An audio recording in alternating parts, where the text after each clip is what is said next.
very good quality sound-wise, so I'm still experimenting with different ways of doing it. So today we're going to try QuickTime and see if the audio cuts out a lot, so just bear with me as I experiment. So hopefully we're going to define what interspecific competition is, although we did it last time a little bit. Talk about the consequences of it, give you an idea of what carrying capacity is and how to calculate that. Although I'm more concerned about you being able to understand intuitively what carrying capacity is than to be able to work through equations, but we will work through the equations. Talk about how population affects birth and death rates. We're going to alter the density independent population growth model that you worked on for last test material. We're going to add density dependence into that, and then we'll do I'll show you some computer modeling and give you access to some computer modeling that you can do so you can play with this at home. And once again, I think oftentimes a computer modeling exercise can help you kind of get an intuitive idea as to how systems work, where working through equations on paper doesn't necessarily give you that idea. And I'll show you some shareware that you can download from the internet that does really a lot of ecological and evolutionary simulations. You can download it on your own computer and play with these equations yourself. So basically, we have density independent and density dependent kinds of population growth. This is the kind of population growth that we talked about last time, but we're going to talk about density dependence, which makes populations grow more slowly because it recognizes that resources aren't unlimited. So when we talk about this model, this assumes that there's no limitations to growth. You just grow and grow and grow and grow, and forever in theory, but we know that that's not a very realistic way of doing it. And so we're going to basically expand on this model by adding in this figure here, which adds density dependence to the model. So this is the part that limits population growth through density dependent factors. And so K is carrying capacity, and we'll talk about specifically what carrying capacity is. This basically, dn over dt, if you want to translate that into English, it's basically just the change in population size given some change in time. So you can think of the bar as being the word given, change in population size given some change in time. And so this doesn't allow you to determine what the population size is at any given time. It tells you how fast it's changing. And that's a function of what its intrinsic rate of increase is, times however many individuals that intrinsic rate of increase is being applied to. We can integrate this and come up with a prediction equation. We did this for the density independent population growth. The population at time t is just the population that you start with times e raised to the RT. You can integrate this. It's just a little more complicated. I'm not going to expect you to know this or work with this, but just know that you can also convert this into a discrete function where you can predict the population size at any time in the future. Notice that it still has e to the RT because it still has this part in it, but it also has all of this density dependent part built into it. So just in your notes, you can cross through this thing. I'm not going to expect you to know that. I'm just showing you can do it the same way you did it with the other kind. So one of the easiest ways to represent changes in birth and death rates is by essentially taking the initial, this is the per capita growth rate, you'll remember, and then correcting it for some effective density. So per capita birth rate is B sub 0, and you have two per capita birth rates. You have one that's influenced by population size, and then another one that is not influenced by population size. So both of these are per capita birth rates. It's just that this one is influenced by population size, this one is not. So population growth rate, or birth rate achieved under ideal conditions. This just represents the slope of the line that relates population size to the realized birth rate. Sometimes you'll see ecologists refer to this as a realized birth rate because it's the birth rate that you can realize given the constraints that the environment places on you. And then N is just the number of individuals in the population. You can do the same thing with death rates. So we just take the original death rate under unlimited conditions. There's a slope value that relates the population size to that death rate, and that gives you a realized per capita death rate. When you put these into the equation, remember that R from this equation here was just birth rate minus death rate. But if we want to change that to a birth and death rate that is influenced by population size, all we have to do is replace the B and the D with these two equations. And so that's really easy to do. Just put those in place of what was there before. And you'll see us do this periodically throughout the semester. We'll take a simple equation. We will then derive new things that take the place of those simpler things and then substitute them in. And then once you do this, you can basically start playing around with the equation. So this is just the birth rate corrected for population size, the death rate corrected for population size. This goes into R, which then influences the population size, but this R is now going to not just lead to unlimited growth, it's going to lead to growth that is limited by population size. So when B and D are equal, what happens to the population growth rate in this equation? In this equation here, when B and D are equal, what happens to population growth rate? Asa? Reaches the carrying capacity. Well, this is the rate. That carrying capacity is a population size issue. I'm talking about the rate. It's not increasing.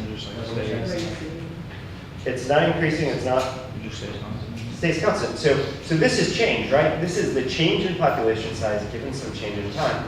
If B minus D, if B and D are the same, this is 0 times N is 0. The rate of change is 0, okay? So in the same way, if this is replacing B and this is replacing D, when this is equal to that, what's the rate of change going to be? 0. It's going to be 0.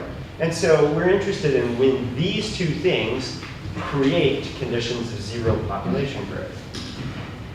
So if you want to do this, and you can do this at home, we'll do this together now. Practice a little algebra. If you went to high school and you're like, why am I having to learn algebra? This is why you have to learn algebra. What's that? Because of biology.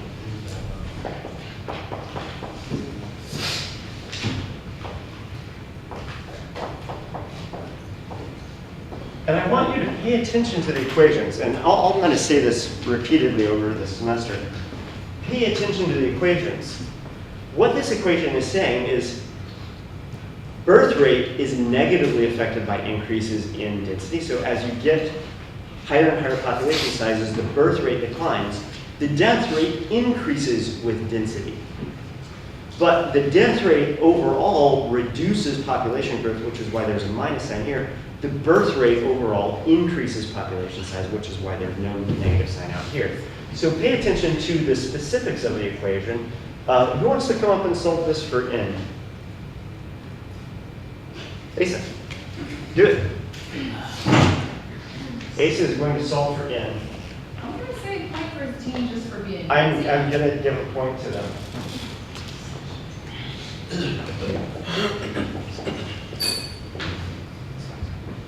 Explain to us what you're doing as you do it. Okay.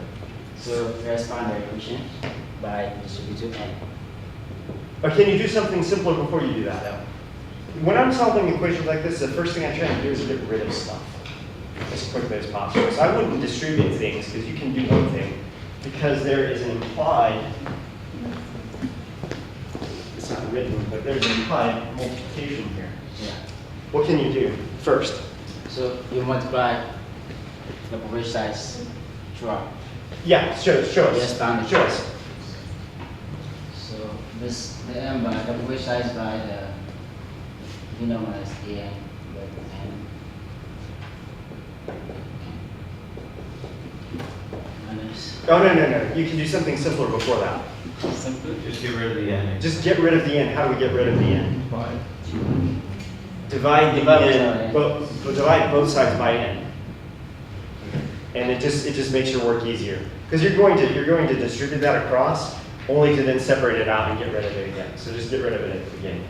If you divide both sides by n, one side is 0. What do you mean? Yeah. Both sides by n. It's because in mathematics normal you can divide 0 by Right. the numbers. Sure you can. Okay. What's 0 divided by n? 0. 0. 0. Woo! Okay. N's gone. Okay. So you should By always, 0, you can divide 0 by stuff. you can't divide something by 0, but you can divide 0 by stuff.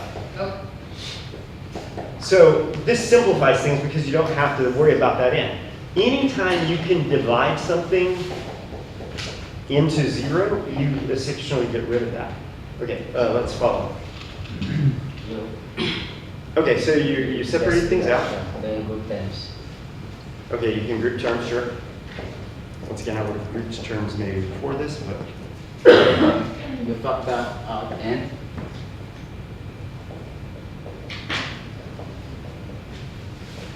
I can't see what you're doing.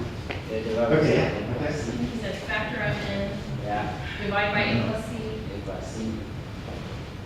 Repetition size. Represents carrying capacity. That is exactly what you do. Did everybody follow that? C. In a slightly different order than I would have done, but It's the same. it gets you to the same place. So from here, so the first thing we do is multiply times 1 over n, or divide this and this by n, that equals 0. That gets rid of that pesky n. Then you just add this to both sides. That moves this to one side. He did this all in his head. So then, once you do this, the grouping of terms, basically, I'm having trouble seeing your handwriting. So the ID difference You subtract with the the ID and added difference the. on one side. Oh, gotcha. Oh, yeah. So he subtracted DO here. This is why I like doing things. Minus DO here. Added AN and added AN here to get things within in them together, which led you to this and this. Once you have that, this is CN plus A times N. Then you can factor out the N, and then once you've done that, you just divide by that. You're left with N on one side and this fraction on the other side. And that actually is the mathematical definition of carrying capacity. So, you follow the math, whether you can follow the math or not, one of the things that you should be able to ask yourself is, okay, that thing at the end, what the freak does it mean?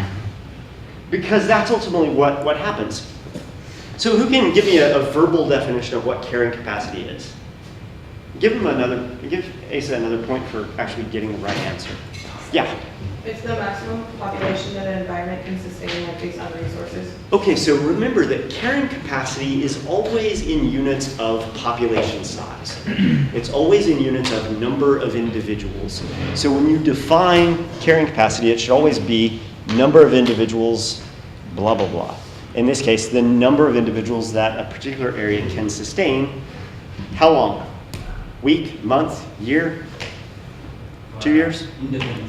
Indefinitely, yeah. So that's the idea. It's the amount that the environment can support for really, really long periods of time.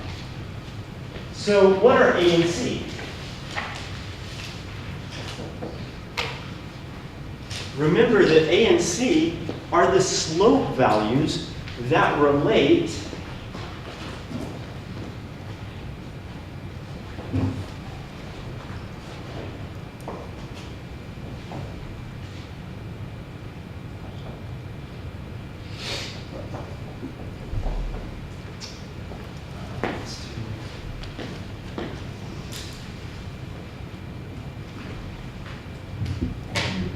death in red and earth in black, I guess. So birth rates decline as populations get bigger, and death rates increase as populations get bigger. And what determines the slope of those lines? Density and population.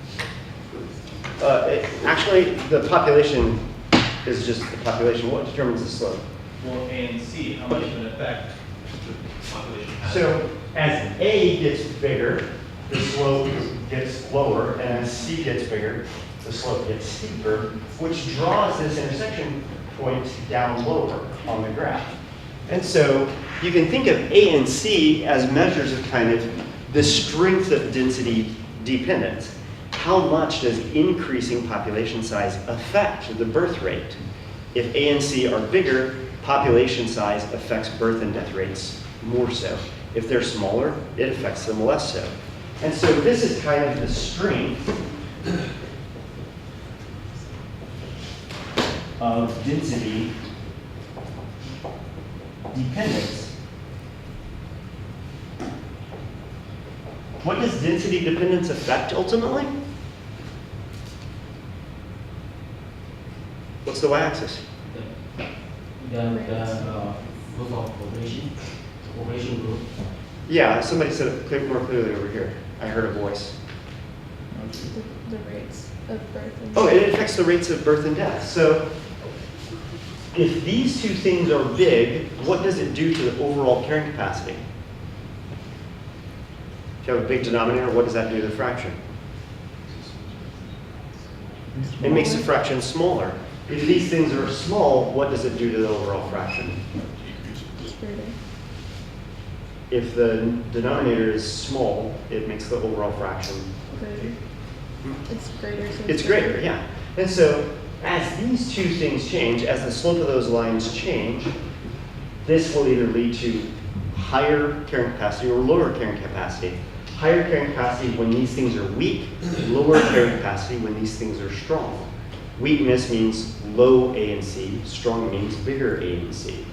And so you can think about this in terms of how the strength of density dependence influences carrying capacity. What's your group there? Remind me. Emma, you guys. The turtles. Oh, give Tenacious Turtles a shot. So this is what carrying capacity is. Your book has a slightly different definition than the definition that I gave you, but they both work. They mean virtually the same thing. The only thing that I would add to this is the time frame, which is indefinitely. We're not talking about just for short periods of time, but for longer periods of time. So if we go back to the Pinta Island tortoises, so recall last test material, we started out with Pinta Island tortoises that had a birth rate of a per capita birth rate of 0.23 and a per capita death rate of 0.03. We can actually use these equations to see what happens to these populations as you add density dependence into them. And so we can calculate carrying capacity just by taking the birth and death rates, start with the birth and death rates under ideal conditions, and then subtracting from the birth rate by some value that relates population size to birth rate, and adding to the death rate by some slope value that relates population size to death rate. And where these two lines cross, so this is these two lines graphed, as the number of individuals in the population raises death rates and decreases birth rates, where those two lines cross, that's where B equals D.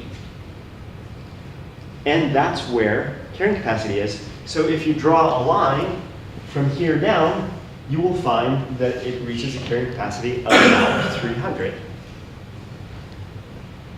Well, how can you calculate that? We just did it graphically. How can you calculate that? Algebra. We know what BO is. B sub 0 is 0.23. D sub 0 is 0.03. We can put A, which is 0.000333, plus C, which is 0.00033, Do the math and see what you get. Do the math.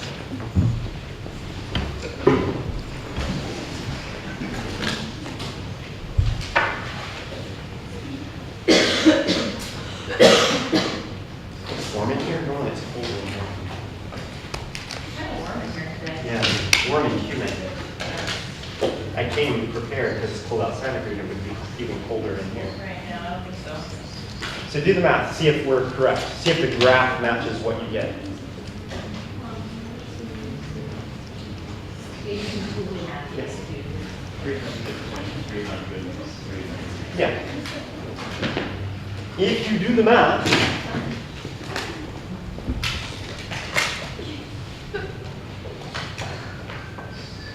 the solution that you arrive at graphically should be the result that you arrive at mathematically.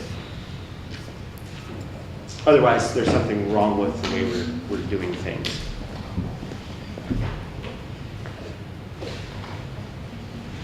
Is the strength of density dependence very strong here? No, it's not. It's 0.000333. It's not very strong. What will happen if we increase the strength of density dependence? Hmm? Population growth will increase. Population growth will increase. If we increase the strength, we're increasing these two numbers. We're increasing A and C. Yes. What will happen to the graph? Burst will decrease, dash will increase. Burst will decrease more with increasing population size. Deaths will increase more with increasing population size. What does that do to carrying capacity? It will move this intersection point. As we increase this one and decrease this one, it will move the intersection point over and give you lower density, give you a lower carrying capacity. So now we have left the death rate the same, but we've increased the influence of density dependence on birth rate. So this slope stayed the same, but this slope got steeper, and what we find is that it decreases carrying capacity because of the density dependent effect on birth rate. In this case, it didn't affect death rate at all, it just affected birth rate. And if you do the math, if I recall correctly, this ends up being about a carrying capacity of about 240 individuals. You guys are who? Jack. Jack gets the point. Although Jack is relying a lot on you. So the rest of Jack needs to come up. Step up. You guys can do it. Just quiet. So carrying capacity changes because, in this case, the relationship between population size and birth rate got altered. In this case, what's happened? Some other groups that haven't chimed in yet. Photosynthesizer need points. What have we altered under this condition?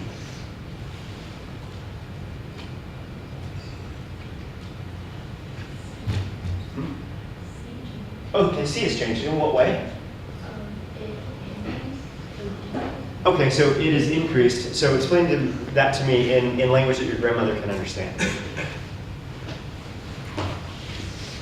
When you say C changed, what does that mean? Because all of us can see that C changed, but what does it mean? Okay, so the slope of it changed, which means what in terms of the relationship between population size and death rate? As population size increases, what happens to the death rate?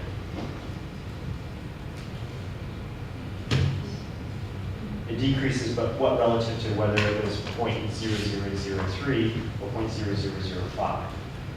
Does it decrease faster or slower as population size increases? As population size increases, does death rate increase or decrease relative to what it was before? Yeah, it's faster. So it does this. And so in this case, the birth rate line hasn't changed at all. The death rate line increases faster than it did before. What effect does that have?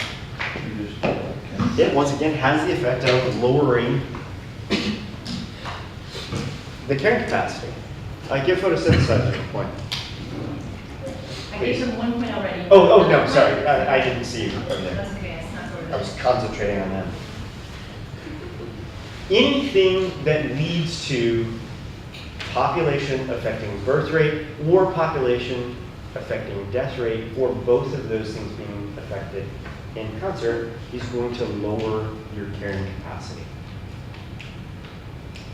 If you want to reduce the effect of density dependence, you have to somehow increase the abundance of those resources that are limiting population growth. Okay?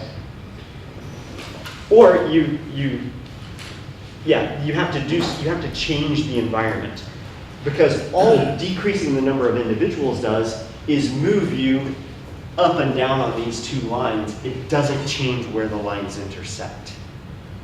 It just changes where you are on the x-axis. Where the lines intersect is set by the environment.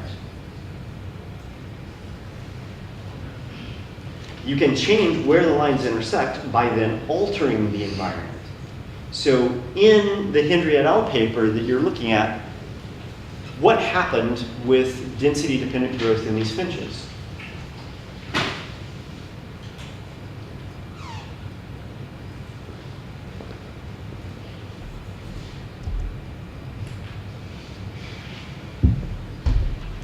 What happened on the island with the finches?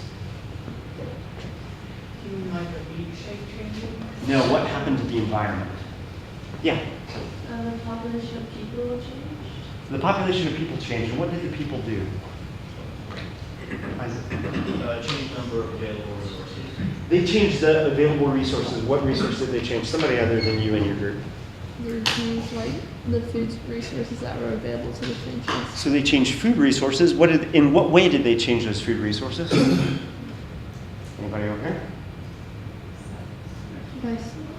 Yep. Did they change the size of the seeds, or did they change? What? Displacement of the seeds. What do you mean by displacement? What size of the seed is at what location? So in Academy Bay, there are people there. The people change resource availability. Did they change it by increasing resource availability or decreasing resource availability? They were decreasing. Hmm? They were decreasing the resources available. At Academy Bay? There's a I think this is an excellent thing to talk about today, because I think that it's not, I think that there's not a clear understanding of the Setup of the paper? the mechanism because Hendry referred to the human contact, but I think it's not clear yet to the students exactly what Okay. form the human contact is taken. This wasn't why I was going down this path. I'm trying to relate what we're studying now to what is in the Right. paper.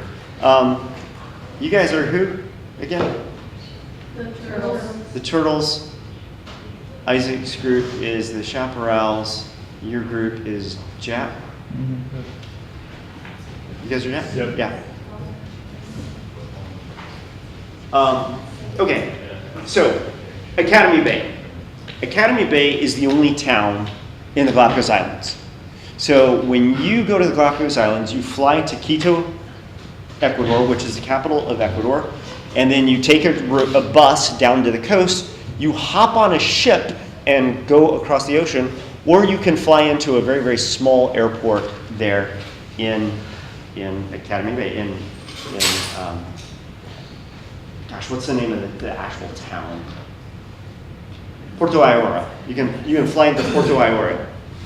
And so Porto Ayora is where everybody goes in the Galapagos as the jumping off point to explore the Galapagos Islands. So there are cruise ships, ecotourism trips that leave Porto Ayora, but everybody goes through there.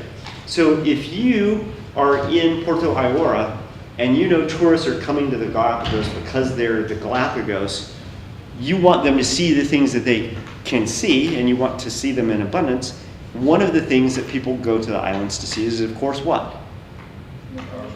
Galapagos finches. And so if you're a townsperson and you have a little casa de huéspedes, a little bed and breakfast, what do you want your guests to be able to see? Galapagos finches, because that's what the big shtick is, right? So what are you going to do? Put out bird feeders. Put out bird feeders. And so the difference between Academy Bay and the other two sites is that in Academy Bay, in Porto Aurora, there are bird feeders everywhere. And so there's a super huge abundance of what is normally a limiting resource in the Galapagos Islands, which is food. If you remove that abundant resource, who gets to survive and not?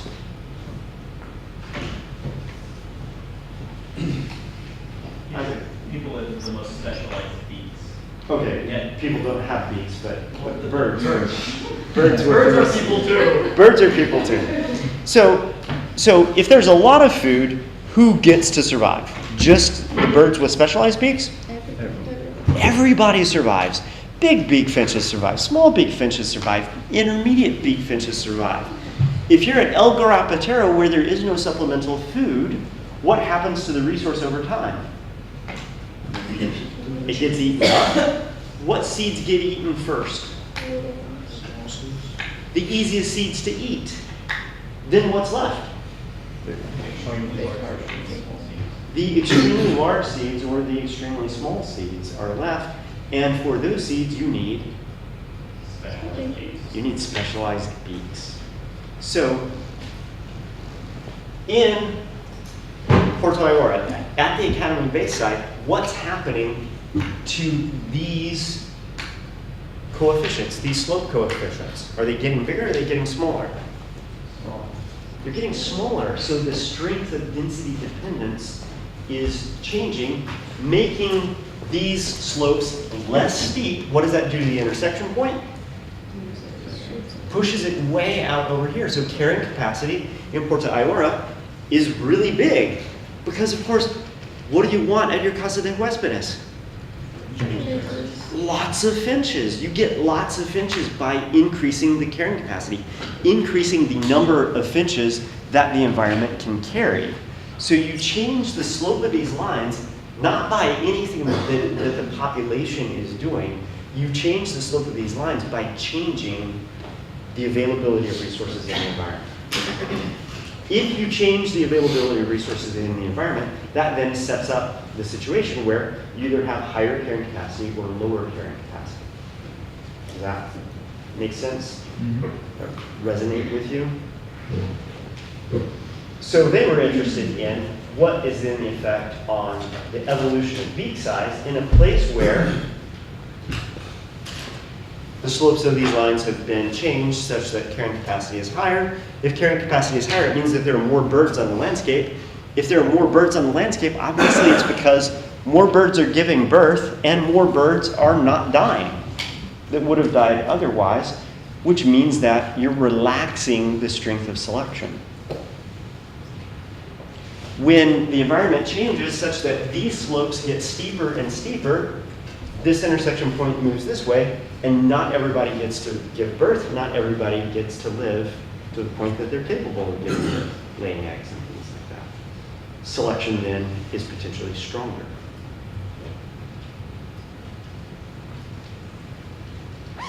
So the reason we're studying density-dependent population growth is because as the strength of density dependence changes, that can relax the level of selection or increase the level of selection.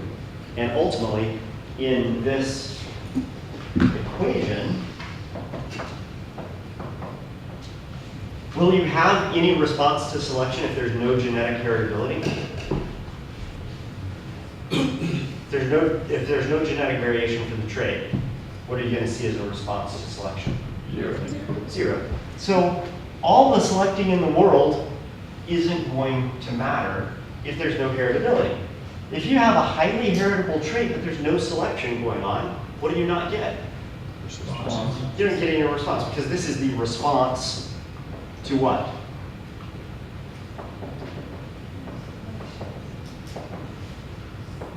It's the response to selection. So clearly, if there's no selection, there can't be a response to selection.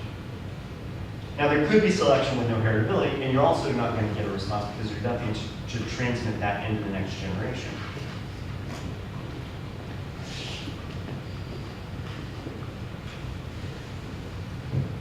All this making sense? Okay, good. So another way to describe carrying capacity is to think of it in terms of intraspecific competition. When we talk about intraspecific competition, what are we talking about? Individuals within the same species that are competing. Competition within the same species. Interspecific competition is competition between species. And so the way I think of it oftentimes is the degree to which a population limits itself. So intraspecific competition is the degree to which a population limits its own population growth rate. Interspecific competition is the degree to which another species limits your population growth rate. Okay? And when we study competition, maybe here in a little while, that's how I'll talk about it. The degree to which you limit yourself versus the degree to which another species limits your own population growth rate. I'm just moving through things faster than I expected to. So here's a little quiz. Resources affect interspecific competition. Interspecific competition then influences carrying capacity. So if resources are high, what happens to intraspecific competition? There's lower. Okay. Resources are low, intraspecific competition is higher. If intraspecific competition is high, carrying capacity is low. Good. If resources are abundant, what happens to interspecific competition? Decreases. It decreases in strength, and what does that do to carrying capacity? Increasing. It increases carrying capacity. Excellent. So this just sums up kind of what we've always been saying. Density-dependent population growth is the result of a decline in per capita growth rates due to density, due to population size, and that ultimately slows population growth rate. So we go back to these equations. We have the original density independent section, and then we have this density dependence that is thrown in. And the way this is formulated is a little weird. This is how you'll see it in your textbook. But another way of thinking about this is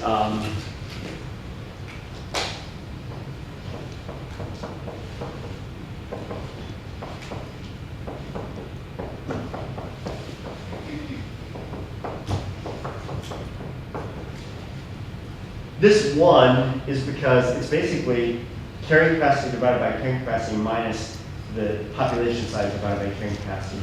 So the way you'll usually see me write this is K minus N over K.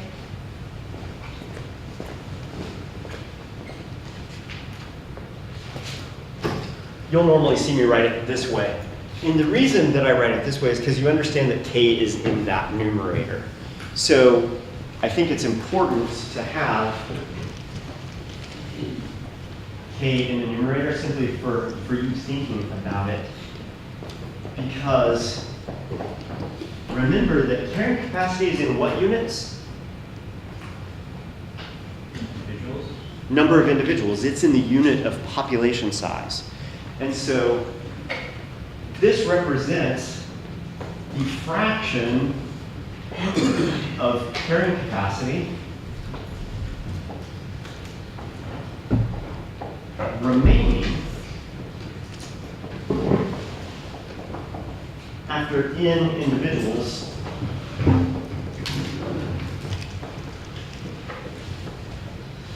have used some of it up.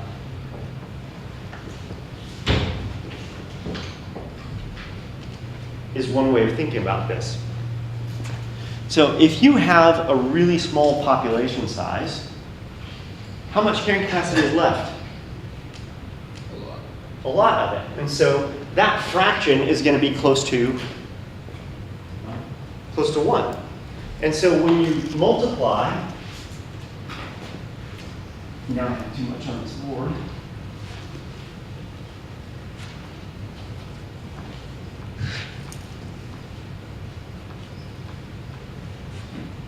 When you multiply r times n times this fraction, if this is small, this is close to, it approaches 1, it's approximately 1, and your population size is growing in what manner?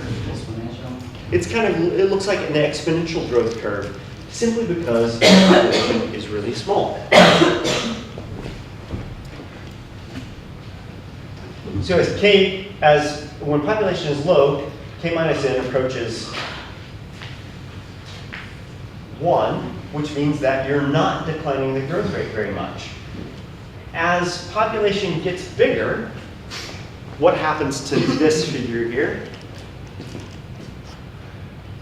It goes from 1 to 0. 0 times this is 0, and your population growth rate is 0. So your population isn't growing. And then there's this continuum. As your population grows, it's slowly eating into carrying capacity, slowly subtracting from carrying capacity. That subtraction from carrying capacity is what slows down population growth. So why am I belaboring these kinds of points for you?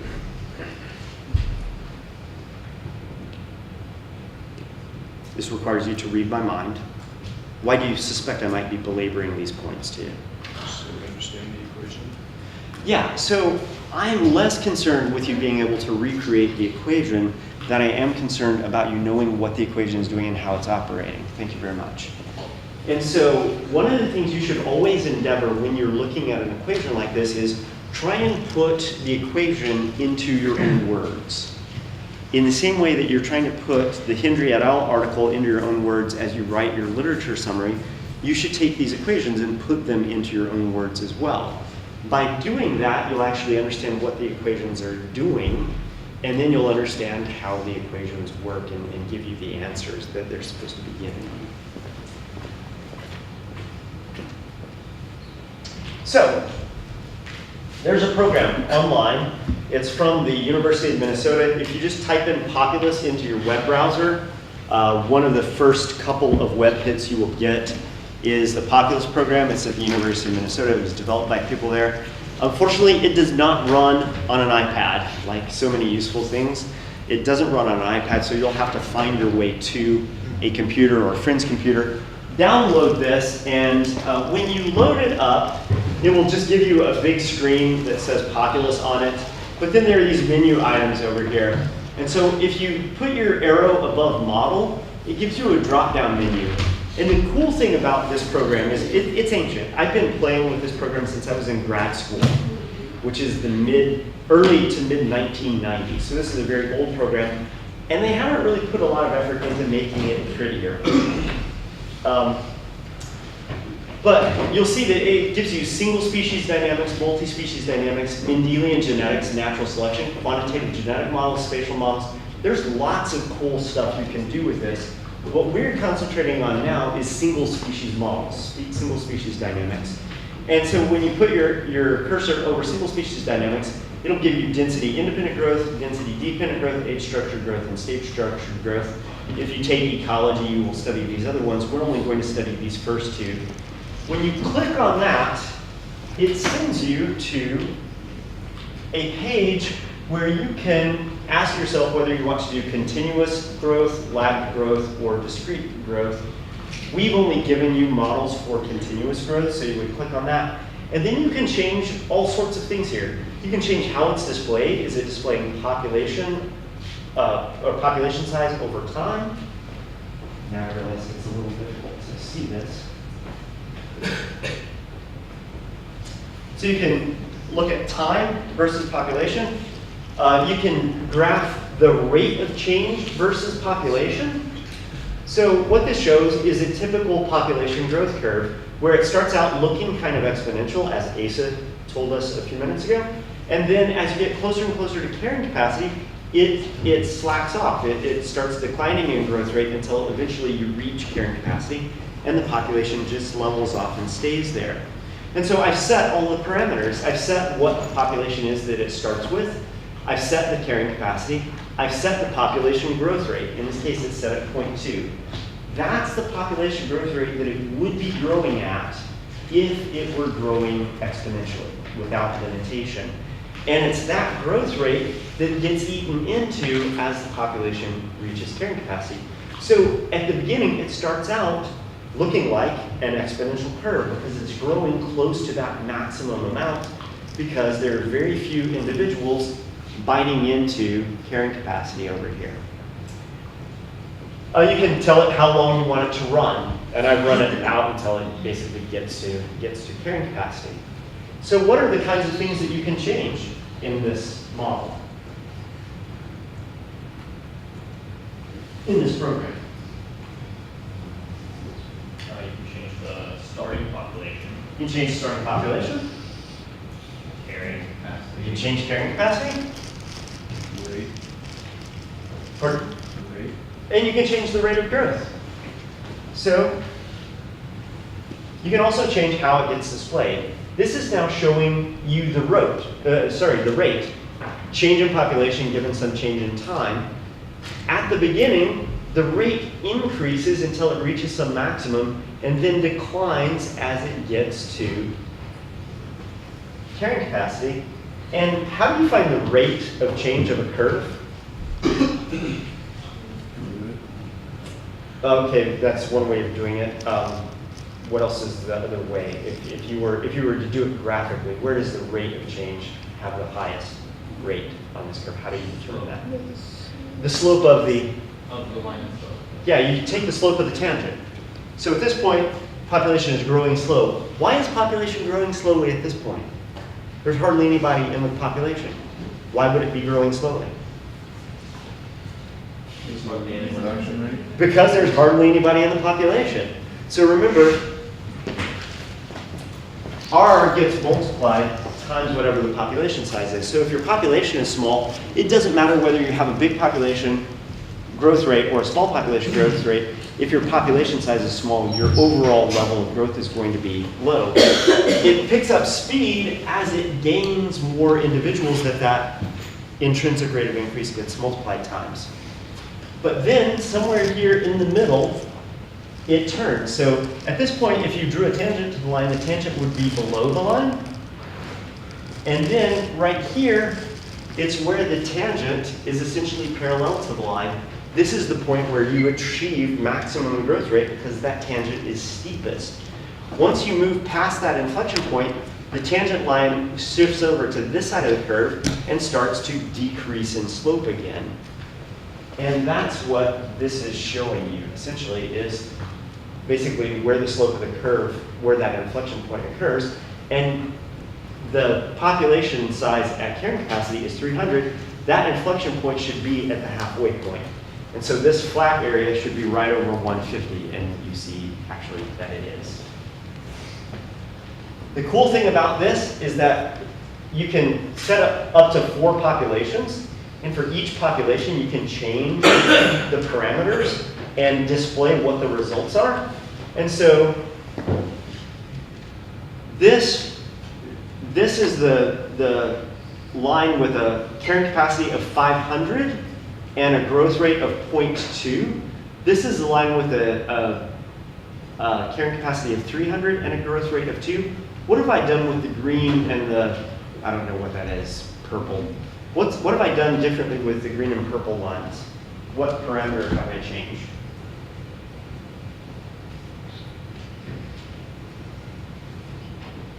The rate? I've increased the rate, the intrinsic rate of increase. Did I change carrying capacity for either of those lines? This one is still at a carrying capacity of 500. This one is still at a carrying capacity of 300. I haven't changed that. All I've changed is how fast it gets to that carrying capacity. And also, If you look at the slope of the tangent at the steepest part here, is it steeper here or steeper here? Green. It's steeper for the green one because there's a faster intrinsic rate of increase. So it reaches carrying capacity faster because at part of its trajectory, it's growing faster. So what would you predict each of these lines would be if we plotted population size versus dn over dt? The green have a high population volume. Well, it's not higher population.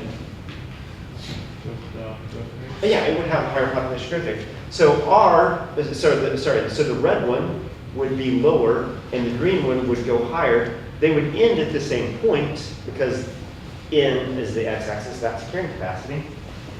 And if you run the simulation, it does exactly that. Here's the red line. It reaches carrying capacity just like the green one does. It's just that the green one achieves a faster rate of growth because that's the aspect of the equation that you altered.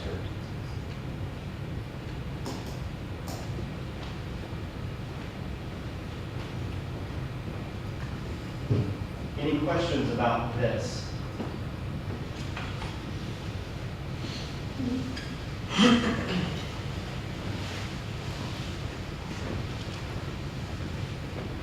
On iTunes U, I'm going to put up later on today a modeling exercise. It asks you to go to Populous, and it asks you to essentially play around with this. Change the values of these fundamental parts of the equation. Change whether you're looking at it as population size changing with time, or as you look at population growth rate changing with density. This is basically density dependence. The growth rate that you achieve is dependent upon the population size that you are at that point in time. One of the ways that you'll get a feel for how this type of population growth operates is by taking a model like this and just changing the parameters and look and see what happens. Now, the unfortunate thing about this program that you should know about is that as you change parameters,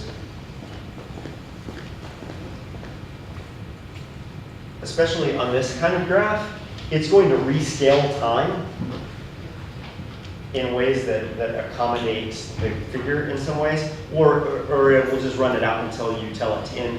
So depending on what you set these at, you may have to change the amount of time that you run it out for if you're going to see it reach carrying capacity, which is why it's sometimes useful to say, well, I'm going to set up each of these. If you want A, B, C, and D to all be displayed, you just have to check this little check mark. So you can set different conditions for A, different conditions for B, different conditions for C and D. That's what I've done here, and basically write those down and then say, okay, one of the best ways of using this is to say, if I change R to this, what do I expect the trajectory of the graph to be like? If I change K to this other value, what do I expect the trajectory of the graph to be? If I change R and K simultaneously, what do I expect that to do to the graph? By making the changes and then projecting what you think is going to happen, and then checking what actually happens by hitting the view button up here. When you first get into this is another tricky thing. When you first get into this, it's not going to give you this. You have to click on view in order to get it.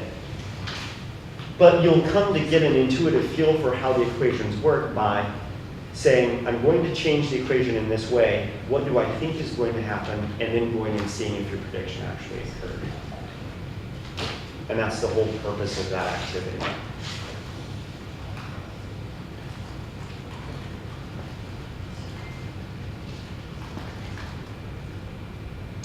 You can also get it to print out the actual data.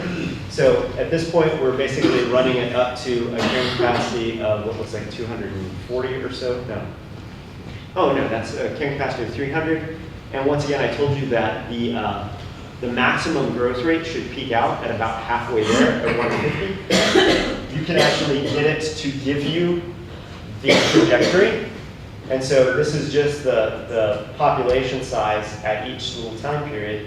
And you can see that at 149.008 it reaches a maximum growth of 13.64. The growth rate to either side of that is 13.52 and 13.55. So it's peaking at its maximum growth rate at that midpoint between zero population and carrying capacity. If we change the starting point, how many individuals that you begin with, what does that do to this graph?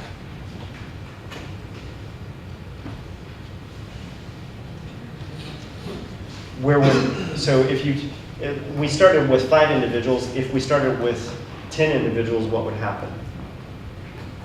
How would this graph be changed? Your initial slope would be lower, you'd be closer to your carrying capacity. So you would be closer to your carrying capacity, and so population size, oh sorry, this is dn over dt. What did we start at? Oh, we started at, must have started at like 35 when I did this. If you change your initial population size, this thing just moves over, but it moves over along this line. And so it would just start further over here. And you're right, the slope would be lower because you're closer to your carrying capacity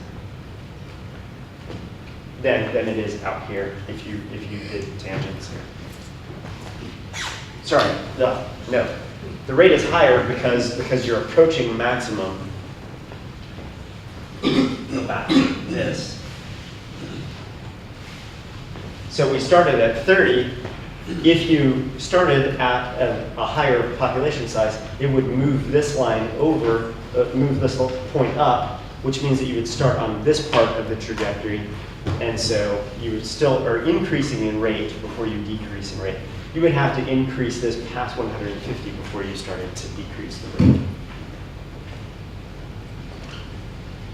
So play with that between now and Friday. And the instructions give you a little more guidance than just play with it. But it essentially is designed to give you an intuitive feel for how these particular sets of equations work. Questions? Don't leave yet. We still have 5 minutes. Questions about this? For the exam, what I'm going to ask you to do is to be able to work with the equations. So once again, I'm not going to ask you to memorize the equations, but if you play with the equations much at all, you'll pretty soon have them memorized. But I'm going to actually ask you to work with the equations in terms of predicting things like what the rate of growth would be if you had a carrying capacity of a certain degree of carrying capacity, a certain population size, at a certain population growth rate, intrinsic rate of increase here. I might ask you questions about if you had a population that is this size with a carrying capacity of this size, how much do you expect that to reduce population growth rate by?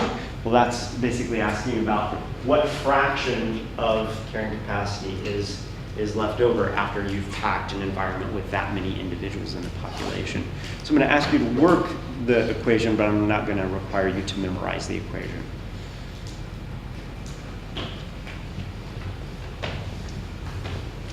So we have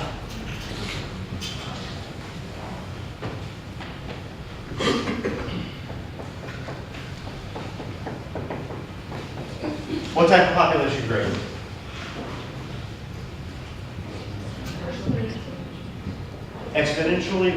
Exponential growth or density independent growth.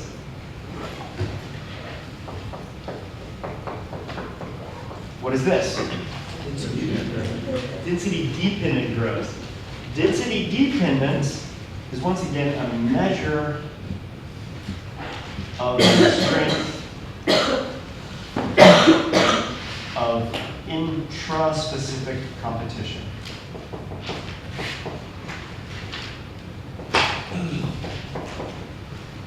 If I now want to alter these equations to include interspecific competition, what do you think I'm going to do to this equation?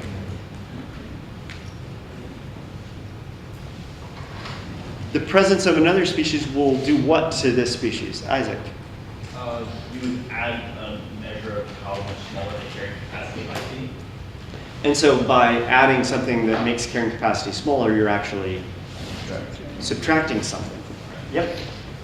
And so we're going to basically just take this thing here and expand it so that we subtract the influence of interspecific competition.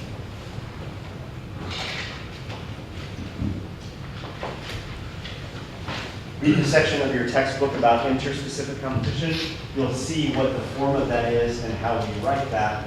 This is where we're going to pick up on Friday. All right? Same equations, we're just making them a little bigger and more inclusive. All right?